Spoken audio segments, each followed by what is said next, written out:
Hey guys, welcome back. This is session 3 of 4. You almost made it.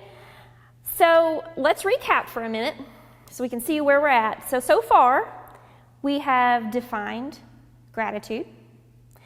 We have set a goal for ourselves, and we've discussed roadblocks to that goal and how we can learn to overcome those in practical ways. So we're going to shift gears a little bit and talk about creating an environment, both publicly and privately, that allows us to enjoy gratitude every day and fulfill our goal. So recap our definition. Our definition is, 1, the quality of being thankful, feeling thankful. And 2, the outward readiness to show that appreciation or return kindness. And we created a roadmap to reach our goal. Our goal is to fully experience gratitude every day. And how we're going to get there step by step is, first, we received a gift. We talked about that. Becoming aware of that gift and maybe some problems that we have, becoming aware. And then next we're going to go on to feeling thankful, which is really this weird in-between thing, to finally going to showing our appreciation and returning kindness. So I say it's a weird in-between thing because receiving a gift is not something we're a part of. We just receive it. Now, we can tangibly do things to make ourselves aware of those gifts. Awesome. We can tangibly do things to show appreciation. Also great. But how do you cause yourself to feel thankful? So basically what I'm asking us to do is to plan the unplanned. Okay, I promise it's not going to be as hard as it sounds. So we're beginning to see the gifts around us. How do we make this plan? I started out looking at books about being grateful or thankful. I really wanted to come to you and say, I found X number of books about gratitude, and here's generally what they say. So I got a little bogged down and I totally quit on you, sorry. So we're going to just say there's countless books. I found hundreds, if not thousands, of books on gratitude and being thankful. Too many to mention. So I wanted to look at, okay, if there's this many books out there, one, that means this is super important, but what did they have in common? Why would hundreds or thousands of books be written about this subject, and what is the common thread throughout all of them? And so here's what I come up with, purely my opinion and not an expert. But they have in common one word, the word remember. So we're going to focus a lot about remembering today. Why is remembering important? So keep that in mind.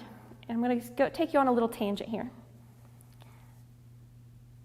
There are 2 holidays in existence that are my all-time favorite. That's Christmas and any birthday. It could be your birthday and I don't even know you, but it's a birthday. I love birthdays. Okay. So what are Christmas and birthdays? Well, it's an annual celebration of a birth. So the key words there will be annual celebration.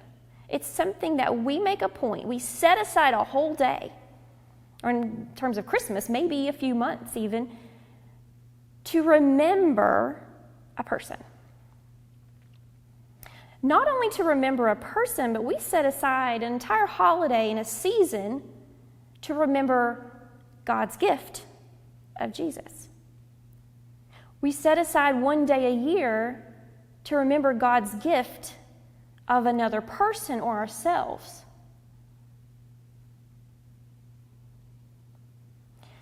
It is a constant reminder of a gift. And the great thing is, the day my child was born, I was grateful.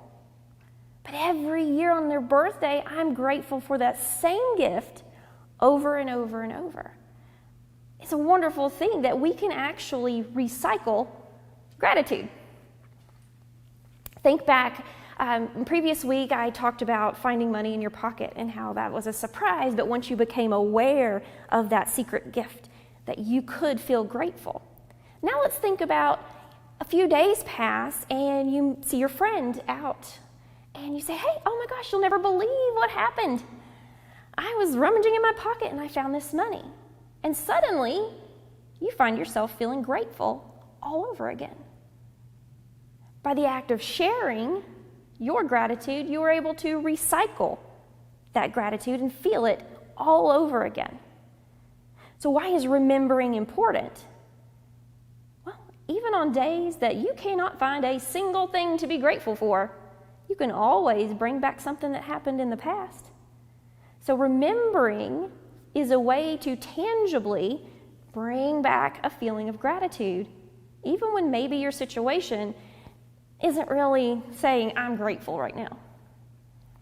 So, why say all this? We need a way to easily recognize new gifts and a way to remember the past gifts. That way we can continually be grateful for the new things in our life and all the things that have come before. And ideally, we want that to become second nature. So how do we trigger memory? Well, really anything goes. That's the great news about this. So I'm going to give you some examples. A lot of folks use a ritual practice. And I know sometimes that word ritual sounds like a negative thing, but let's think about a ritual. When you wake up Christmas morning and you give gifts to your kids, that's a ritual. We make a point to do it every year. Okay, or maybe when you go to church every Sunday, you're making a ritual. You're making a point to do something over and over and over again. And eventually it becomes a habit.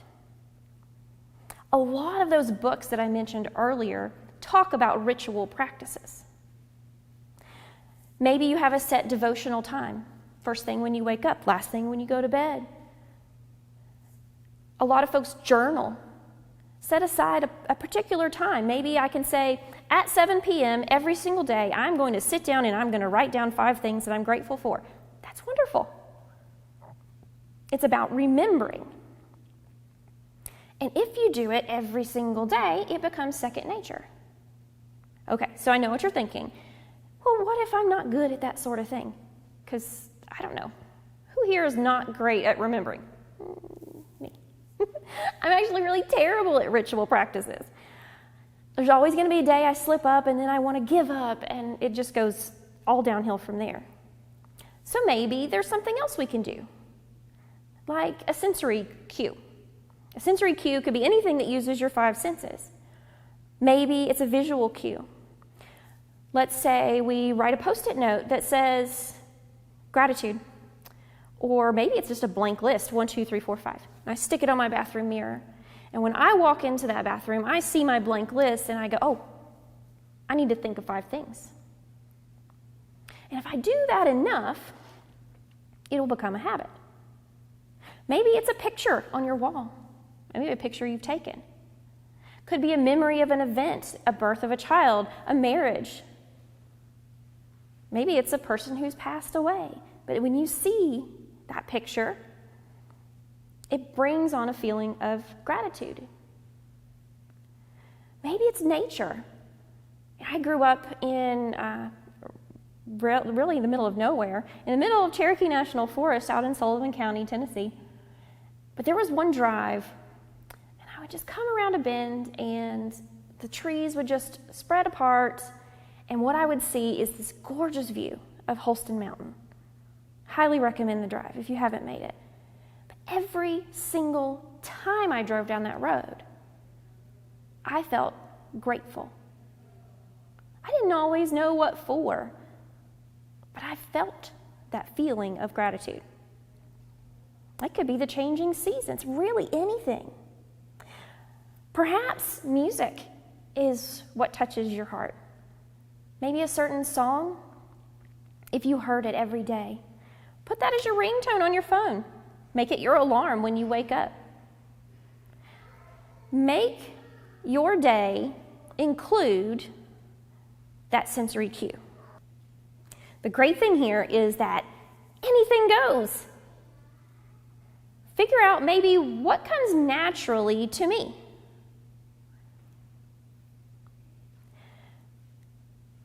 One thing that you can always remember is that forcing something to happen is never going to be a habit.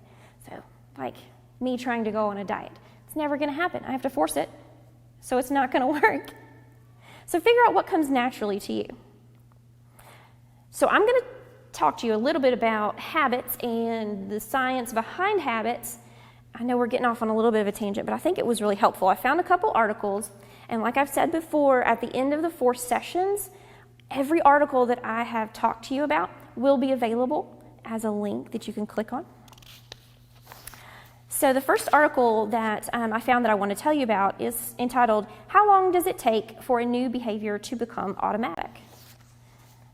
And so just briefly, it says a study in the Journal of Social Psychology says it can take anywhere from 18 to 254 days to form a habit, depending on who you are. Well, that's crazy.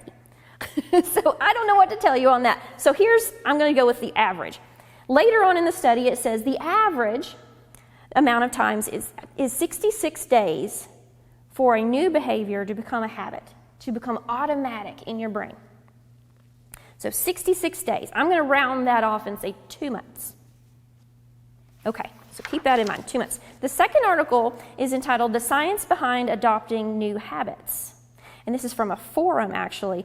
And there was an author who had responded to it. He wrote a book called "The Power of Habit," and he's an expert on behavioral psychology. And I thought he had a really interesting bit of information or a tip for us. He says that most people fail to adopt new habits because they do not understand the psychological reasoning for habits forming. Okay, fine. But more specifically, he says, people fail because they don't reward themselves. Okay, so I'm just take a minute to say, I'm telling you, do the easiest thing possible for you and reward yourself. This is a great day. I'm excited. Okay, well, how do we do that? And he wants to contrast a little bit about positive and negative habits. And he says that addictive or destructive habits often have a reward built into them that requires no effort from us. So he gives several examples. Maybe it's smoking a cigarette or drinking or anything like that that's a harmful habit. If it's done in a way that, say, it relieves our stress or something like that, the reward's built in, so our brain naturally just wants to keep doing that. Okay, but positive habits, on the other hand, like exercising and healthy eating and all those things that I don't like to do, they do not have immediate rewards. They're way off in the future. I can't see them, I can't touch them, I can't feel them. So what are we going to do about it? Okay, so we're trying to make positive, healthy habits, and we cannot see the reward, and he's saying that it's not going to work unless we have a reward. So he says, simple, give yourself a reward. So let's say you love chocolate. Every time you work out, you get 1 chocolate. Eventually, that reward system will create a habit of wanting to continue doing that healthy habit. So think of also, while you're thinking of cues, think of what can I do to reward myself for acknowledging those cues. Okay, so what's that look like? That was a jumbled mess. We're walking through our bathroom. We see our Post-it note that has 1, 2, 3, 4, 5 on it. And I say, I'm going to stop right now, and I'm going to think of 5 things I'm grateful for, and then I get my coffee. But I can't have my coffee until I do it. That's a reward. Be creative. It could be anything. What do you enjoy? So here's what we're going to do. We're going to think of cues. We're going to continue to think of how I'm going to eliminate roadblocks. Is my stress, is my busyness getting in the way? Get rid of that. And then how am I going to reward myself in a positive way so that I can form this habit? Okay, That's all I'm going to bore you with on articles. Easy peasy. Okay, so I've got homework for you. There's 3 things we're going to work on today. So it's a Sabbath day, and we're going to celebrate our healthy habits that we already have. So I don't even need you to do any work, but I want you to celebrate a healthy habit that you have and then share it with somebody. Doesn't matter who. Share it with somebody so that they can feel your sense of gratitude. And just notice what that does to another person. When you share your gratitude, how does it change their mentality or their behavior? So that's the day homework. Then I've got a week homework. The week. You're going to find some cues. Try as many as you want. Try as few as you want. But the goal is to find something that comes naturally, that's easy, that you enjoy. So find a cue. And then find a reward. Try as many as you want. Find a cue, find a reward in the week. Okay, and here's the big challenge. You remember that first article I said that on average it takes 2 months to make a habit? Okay, so your last bit of homework is commit to whatever that cue is and whatever that reward is that you come up with that works best for you. You have to do it for 2 months. If after 2 months you can come up to me and say, that was terrible, it was the worst thing I've ever tried to do, fine, I don't care. It won't hurt my feelings one bit. But at least you tried it. At least you can say you did it. So to guide our thinking this week, I've got 5 Bible verses, and these will be posted with the video, so no worries. You don't have to write them down or remember them. But I want to share them with you just to show you how important this idea of remembering and being grateful is in the Bible. Exodus 20, verse 8 says, remember the Sabbath day by keeping it holy. So one of the commandments is to remember and to be grateful for it. Psalms 42:6, my soul is downcast within me. Therefore I will remember you from the land of the Jordan, the heights of Hermon, the Mount Mizar. My soul is downcast. So what am I going to do about it? I'm going to remember and be grateful. Maybe I'm not grateful today, but there is something that you have done for me long ago maybe that I can be grateful for. Psalm 77:11 says, I will remember the deeds of the Lord. Yes, I will remember your miracles of long ago. Luke 22:19, I know you guys know this one. And he took the bread, gave thanks and broke it, and gave it to them, saying, this is my body, given for you. Do this in remembrance of me. Who knew there was a ritual gratitude practice right in the Bible? Ephesians 1:16 is our last one. It says, I have not stopped giving thanks for you, remembering you in my prayers. And I included this one because it's more about remembering each other. So it's important to remember the gifts of God, but it's also important to remember the gifts from each other. So keep those in mind this week as you're doing your homework, and keep our goal in mind that we are getting there. We're almost there, 1 more week, toward a practice of gratitude where we can fully experience it every day. If you would close with me in prayer. Lord, my heart is so thankful for everything you are and everything you've done. Why does it have to be so easy to make poor choices and bad habits? Well, I want to be better than I was yesterday. I want to be your good and faithful servant. I want to honor you in all things. Help me, Father, because I know I cannot do it alone. Please open my mind and my heart to see your gifts.